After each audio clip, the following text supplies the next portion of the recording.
जब मैं गर्भवती थी, मैंने मेरे पति से पूछा, आपको क्या चाहिए, लड़का या लड़की?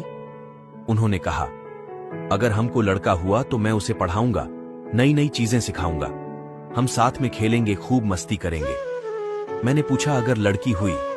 तो पति ने जवाब दिया, अगर लड़की हुई तो मुझे उसे सिखाने की कोई जरूरत ही नहीं होगी। मैंने पूछा, क्यों? उन्होंने कहा, क्योंकि वह मेरी मां जैसी होगी, वह मुझे सब कुछ सिखाएगी, कैसे कपड़े पहनना है, कैसे खाना खाना है। वो मुझे हमेशा अपना हीरो समझेगी, मैं चाहे उसके लिए कुछ भी ना करूं। वो हमेशा अपने पति की तुलना मुझसे करेगी। अगर मैं उसे कभी किसी चीज के लिए मना कर दूंगा तो वह मुझे समझेगी। वह मेरी गलती पर भी मेरे लिए दुनिया भर से लड़ जाएगी।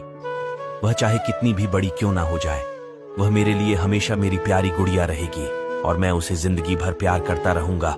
और अच्छी पोस्ट के लिए पेज जरूर फॉलो करें।